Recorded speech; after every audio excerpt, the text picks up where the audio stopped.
Hello ಸ್ನೇಹಿತರೆ, ಹೊಂಗನಸು ಧಾರಾವಾಹಿಯ ಹಿಂದಿನ ಸಂಚಿಕೆಯಲ್ಲಿ ನೋಡೋದಾದ್ರೆ ಜಗತಿ ಮೇಡಮ್ ರಿಷಿ ಸರ್ ಬಗ್ಗೆ ನೆನೆಸ್ಕೊಂಡು ಕೂತಿರ್ತಾರೆ.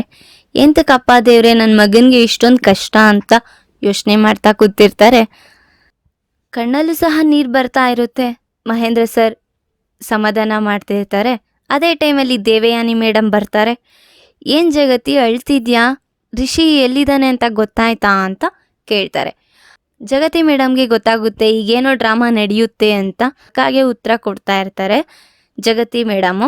ಅಲ್ಲಿಂದ ದೇವಯಾನಿ ಮೇಡಮ್ ಹೊಂಟೋಗ್ತಾರೆ. ಇತ್ತ ಕಡೆ ರಿಷಿ ಸರ್ ಮಿಷನ್ ಎಜುಕೇಷನ್ ಬಗ್ಗೆ ಸ್ಟೂಡೆಂಟ್ಸ್ಗೆಲ್ಲ ಎಕ್ಸ್ಪ್ಲೇನ್ ಮಾಡ್ತಿದ್ದಾರೆ, ಹೇಗೆ ಏನು ಮಾಡೋದು ಅಂತ. ಆ ಸ್ಟೂಡೆಂಟ್ಸ್ ಎಲ್ಲ ಕೇರ್ಫುಲ್ಲಾಗಿ ಕೇಳ್ತಾ, ಸರ್ ಈ ಥರ ಸೋಷಲ್ ಮೀಡಿಯಾನ ಓಪನ್ ಮಾಡಬೇಕು ಅಂದರೆ ಏನು ಮಾಡಬೇಕು, ಯಾವ ಥರ ಮಾಡಬೇಕು ಅಂತ ಕೇಳ್ತಾ ಇರ್ತಾರೆ. ಅದ್ರ ತಕ್ಕ ಹಾಗೆ ರಿಷಿ ಸರ್ ಹೇಳ್ತಾ ಇರ್ತಾರೆ.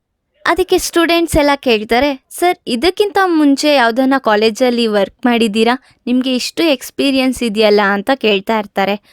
ಅದಕ್ಕೇನು ಉತ್ತರ ಕೊಡ್ದಿರಾ ಅಲ್ಲಿಂದ ಹೊರಟ್ಬಿಡ್ತಾರೆ ರಿಷಿ ಸರ್. ಸರಿ ನಡೀರಿ, ನಾವು ಪ್ರಿನ್ಸಿಪಲ್ ಹತ್ರ ಹೋಗಿ ಮಾತಾಡೋಣ ಸೋಷಲ್ ಮೀಡಿಯಾನ ಓಪನ್ ಮಾಡೋದಕ್ಕೆ ಅಂತ ಅಲ್ಲಿಂದ ಹೊರಡ್ತಾರೆ. ಅಲ್ಲಿರೋ ಸ್ಟೂಡೆಂಟ್ಸು ಸಹ.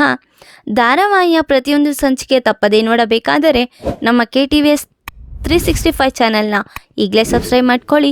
ಹಾಗೆ ಪಕ್ಕದಲ್ಲಿರುವ ಬೆಲ್ ಬಟನನ್ನು ಪ್ರೆಸ್ ಮಾಡಿ ಅದರಲ್ಲಿ ಆಲ್ ಆಪ್ಷನ್ ಸೆಲೆಕ್ಟ್ ಮಾಡ್ಕೊಳ್ಳಿ. ಇದರಿಂದ ನಾವು ರಿಲೀಸ್ ಮಾಡುವಂತಹ ಸಂಚಿಕೆಯ ಅಪ್ಡೇಟ್ ನೋಟಿಫಿಕೇಷನ್ ಸಿಗುತ್ತೆ. ಈ ಕಡೆ ವಿಶ್ವನಾಥ್ ಸರ್ ಮನೇಲಿ ಏಂಜಲ್ ಫೋನ್ ನೋಡ್ತಾ ಕೂತಿರ್ತಾಳೆ.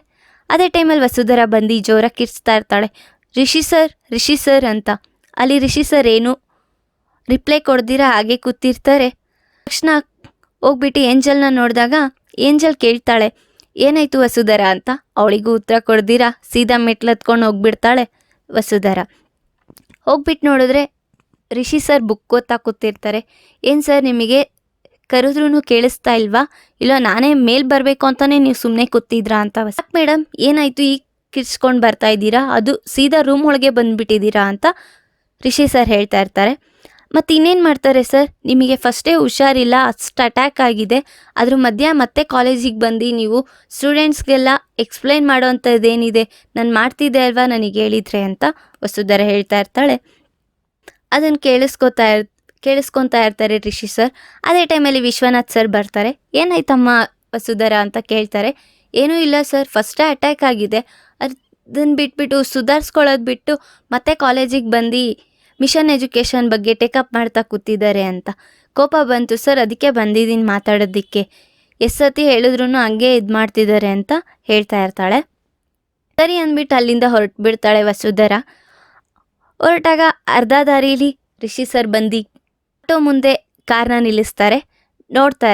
ನೋಡಿದ್ರೆ ರಿಷಿ ಸರ್ ವಸುಧರಾ ಹತ್ರ ಹೋಗ್ಬಿಟ್ಟು, ಬಾ ವಸುಧರಾ ನಿನ್ನ ಹತ್ರ ಮಾತಾಡಬೇಕು ಅಂತ ಅಂತಾರೆ. ರಿಷಿ ಸರು ಸರಿ ಅಂತ ಇಬ್ಬರು ಹೋಗಿ ಮಾತಾಡ್ತಾ ಇರ್ತಾರೆ. ವಿಶ್ವನಾಥ್ ಸರ್ ಏನು ಅಂದ್ಕೊಳ್ಳಲ್ಲ, ನೀವು ಸೀದಾ ರೂಮ್ ಒಳಗೆ ಬಂದರೆ ಇವ್ರಿಗೆ ಫಸ್ಟೇ ಏನೋ ಪರಿಚಯ ಇದೆ ಅನ್ನೋ ರೀತಿಲೇ ನಡ್ಕೊತಿದ್ದೀರಲ್ಲ ಮೇಡಮ್ ಅಂತ ಕೇಳ್ತಾರೆ ರಿಷಿ ಸರ್. ಸರ್ ನಿಮಗೇನಾದರೂ ನಾನು ನೋಡ್ಕೋಬೇಕಾಗಿರೋದು ಸರ್, ಅವರಲ್ಲ, ಏನಕ್ಕಂದರೆ ನನಗೆ ರೆಸ್ಪಾನ್ಸಿಬಿಲಿಟಿ ಇದೆ ಅಂತ ವಸುಧರಾ ಹೇಳ್ತಾ ಇರ್ತಾಳೆ. ನೀವೇನು ನನ್ನ ಬಗ್ಗೆ ಯೋಚನೆ ಮಾಡೋವಂಥದ್ದೇನೂ ಬೇಡ ಅಂತ ರಿಷಿ ಸರ್ ಹೇಳ್ತಾನೆ ಇರ್ತಾರೆ. ಈ ವಿಡಿಯೋ ಇಷ್ಟ ಆದರೆ ಲೈಕ್ ಮಾಡಿ, ನಿಮ್ಮ ಫ್ರೆಂಡ್ಸ್ ಹಾಗೆ ನಿಮ್ಮ ರಿಲೇಟಿವ್ಸ್ಗೂ ಶೇರ್ ಮಾಡಿ ಆ್ಯಂಡ್ ಕಮೆಂಟ್ ಮಾಡಿ. Thanks for watching.